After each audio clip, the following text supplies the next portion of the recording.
تحریک لبیک پاکستان کالعدم قرار وزارت داخلہ نے فرسٹ شیڈول کی فہرست میں شامل کر دیا۔ نوٹیفیکیشن جاری۔ انسداد دہشت گردی ایکٹ کے تحت کالعدم قرار جماعت کی ہر قسم کی سرگرمیوں پر پابندی ہوگی۔ ٹی ایل پی کے خلاف ریفرنس دائر کرنے کی تیاریاں شروع۔ وزارت داخلہ نے حتمی رپورٹ وزارت قانون اور الیکشن کمیشن کو بھجوا دی۔ پنجاب حکومت کی سفارشات بھی رپورٹ میں شامل۔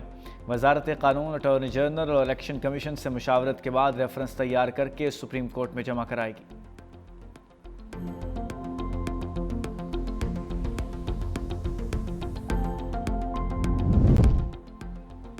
ٹی ایل پی کو ایک پروجیکٹ کے طور پر لانچ کیا گیا۔ یہ لوگ جو کر رہے تھے وہ سیاست نہیں، انتشار تھا۔ وزیر اطلاعات پنجاب عظمہ بخاری کی نجی ٹی وی سے گفتگو۔ کہا حکومت کا فیصلہ کسی مذہبی جماعت کے خلاف نہیں، یہ ایک مائنڈ سیٹ کے خلاف ریاست کا فیصلہ ہے۔ یہ بات درست ہے کہ ماضی میں کچھ جماعتوں پر پابندیاں لگیں اور انہوں نے نام تبدیل کر لیا۔ پارٹی قیادت نے اتفاق کیا ہے کہ ماضی کی غلطیوں کو درست کیا جائے۔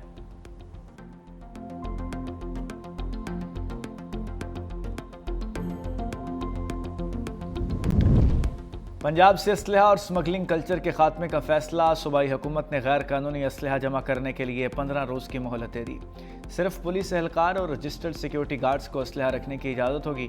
وزیر اعلیٰ مریم نواز کی زیر صدارت امن و امان سے متعلق اجلاس میں اہم فیصلے۔ پنجاب کے 14 اہم داخلی اور خارجی مقامات پر جدید اسلحہ سکینرز نصب کیے جائیں گے۔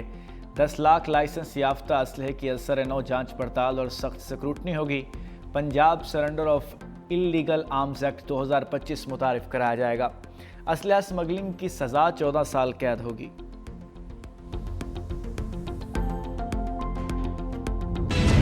دہشت گردوں کا عبرتناک انجام۔ سیکیورٹی فورسز کے ٹانک اور لکی مروت میں آپریشن، 16 خارجی جہنم واصل کر دیے۔ خفیہ اطلاعات پر ٹانک میں کارروائی کرتے ہوئے 8 دہشت گردوں کو ہلاک کیا گیا۔ دشمن قانون نافذ کرنے والے اداروں اور شہریوں پر حملوں میں ملوث تھے۔ لکی مروت میں خارجیوں کو فرار ہونے کا موقع نہ مل سکا۔ سیکیورٹی فورسز نے 8 دہشت گردوں کو ہلاک کر دیا، 5 زخمی ہوئے۔ ہلاک خارجیوں کے قبضے سے اسلحہ اور گولہ بارود برآمد۔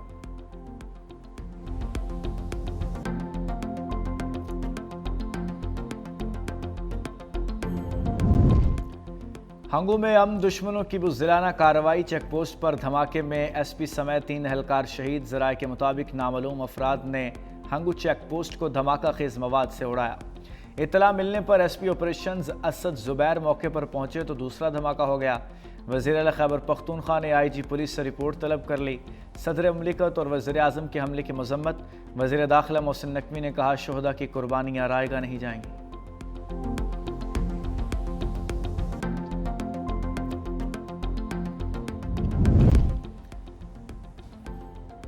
پاک افغان مذاکرات کا دوسرا دور آج استنبول میں بیٹھک لگے گی۔ ترجمان دفتر خارجہ طاہر اندرابی نے کہا اسی خلوص سے استنبول مذاکرات میں شرکت کریں گے جس سنجیدگی سے دوحہ میں شریک ہوئے۔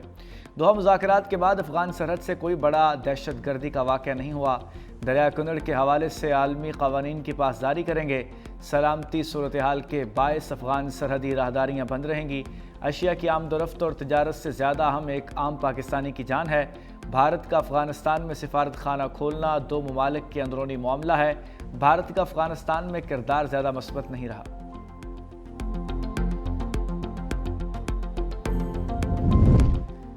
پاک افغان کشیدگی۔ دونوں ممالک کی سرحدیں 13ویں روز بھی بند رہیں۔ چمن اور تورخم بارڈر پر ہر قسم کی تجارت اور پیدل آمد و رفت معطل۔ تورخم پر 23 گاڑیاں کلیئرنس کی منتظر۔ ایف بی آر حکام کے مطابق سرحد بند ہونے سے برآمدی سامان والی 255 گاڑیاں تورخم ٹرمینل پر موجود ہیں۔ تقریباً 200 گاڑیاں جمرود لنڈی کوتل روڈ پر پھنسی ہوئی ہیں۔ چمن بارڈر پر 15 اکتوبر سے کسٹمز کلیئرنس آپریشن معطل۔ 28 گاڑیاں پروسیسنگ کی منتظر ہیں۔ سرحد کھلنے پر کلیئرنس فوری بحال ہو جائے گی۔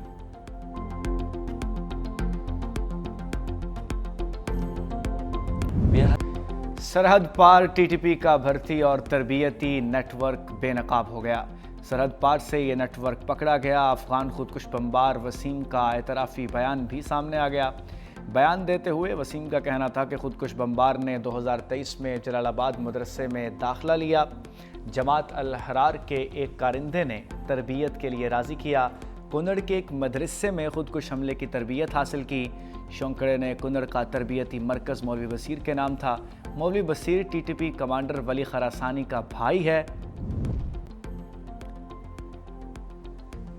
پاکستان کے خلاف افغان طالبان رجیم کا مذموم پروپیگنڈا بے نقاب ہو چکا۔ وزارت اطلاعات و نشریات نے جھوٹے پروپیگنڈے کا پردہ چاک کر دیا۔ بھارت اور افغان طالبان سے جڑے سوشل میڈیا اکاؤنٹس پاکستان کے خلاف پروپیگنڈے میں مصروف ہیں۔ چمن اجتماع کی پرانی ویڈیوز نشر کی جا رہی ہیں۔ سوشل میڈیا پر پھیلائی جانے والی ویڈیوز دسمبر 2022 میں چمن اجتماع کی ہیں۔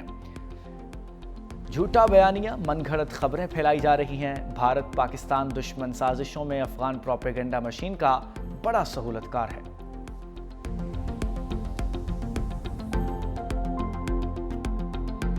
پاکستان اور ہندوستان کے درمیان جو جنگ ہوئی ہے مئی میں، اس میں آپ نے دیکھا ہوگا کہ ہندوستان نے اپنے سفارتی مشن باہر بھیجے ہیں اپنے پروپیگنڈے کے لیے، لیکن کہیں بھی ان کے موقف کو پذیرائی نہیں ملی ہے۔ پاکستان اور کشمیر کے بعد سب سے زیادہ مؤثر آواز کشمیریوں کے حق کے خود ارادیت کے لیے اگر اٹھائی جا رہی ہے تو وہ برطانیہ میں اٹھائی جا رہی ہے۔ جو بھی مقبوضہ کشمیر کے اندر انسانی حقوق کی خلاف ورزیاں ہو رہی ہیں، وہاں جو میس گریوز ہیں، جو وہاں قتل و غارت ہے، جو تھاؤزنز آف لوگ جو جیلوں میں پڑے ہیں، ان کی رہائی کے لیے ہمیشہ کوشاں رہے۔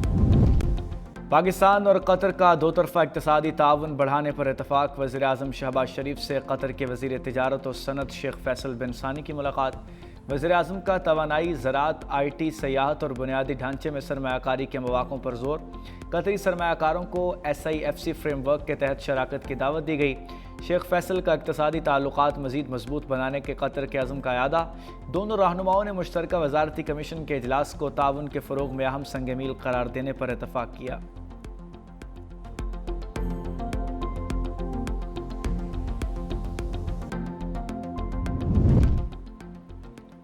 علاقائی روابط میں اضافے سے معاشی اور تجارتی شعبے میں انقلاب آئے گا۔ تجارت، معیشت اور توانائی میں تعاون سے نئے دور کا آغاز ہوگا۔ وزیر اعظم شہباز شریف کا ریجنل ٹرانسپورٹ کانفرنس سے خطاب۔ کہا، پاکستان اقتصادی راہداری منصوبے کے دوسرے مرحلے میں داخل ہو رہا ہے۔ کاروباری روابط، سرمایہ کاری اور مشترکہ خوشحالی پر توجہ مرکوز ہے۔ وزیر اعظم نے شاہین چوک انڈر پاس منصوبے کا سنگ بنیاد بھی رکھ دیا۔ وزیر داخلہ محسن نقوی نے منصوبے پر briefing the.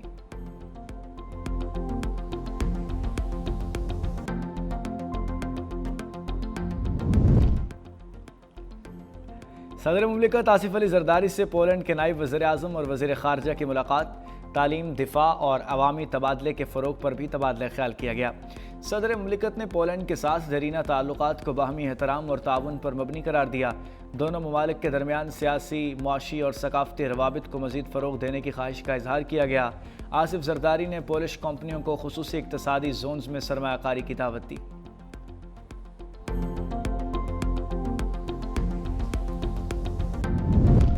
Chairman joint chiefs of staff committee general Sahir Shamshad Mirza کی صدر مالدیپ ڈاکٹر محمد معیز سے ملاقات۔ وزیر دفاع مالدیپ محمد غسان اور chief of defence force major general Ibrahim سے بھی ملے۔ عالمی علاقائی سلامتی کی صورتحال، دو طرفہ دفاعی تعاون پر تبادلہ خیال کیا گیا۔ ISPR کے مطابق پاکستان اور مالدیپ کے درمیان فوجی تعاون بڑھانے کے عزم کا اعادہ۔ مالدیپ قیادت نے پاک افواج کی پیشہ ورانہ صلاحیتوں، دہشت گردی کے خلاف قربانیوں کو سراہا۔ MNDF ہیڈ کوارٹرز آمد پر chairman joint chiefs of staff committee کو گارڈ آف آنر پیش کیا گیا۔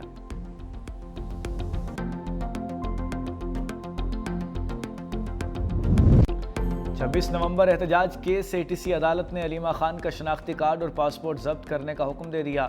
بینک اکاؤنٹ بھی فریز کرنے کے احکامات جاری۔ علیمہ خان سمیت 11 ملزموں کے خلاف مقدمے کی سماعت۔ علیمہ خان نے قابل ضمانت وارنٹ گرفتاری جاری ہونے کے باوجود عدالت پیش نہ ہوئیں۔ عدالت نے نادرا اور امیگریشن پاسپورٹ کو ہدایات جاری کر دیں۔ عدالت نے علیمہ خان کے ضامن عمر شریف کو جائیداد ضبط کرنے کا حکم دے دیا۔ عدالت نے کہا کہ ملزمہ ہر جگہ موجود ہوتی ہیں لیکن عدالت نہیں آتی۔ عدالت نے مقدمے کی سماعت 27 اکتوبر تک ملتوی کر دی۔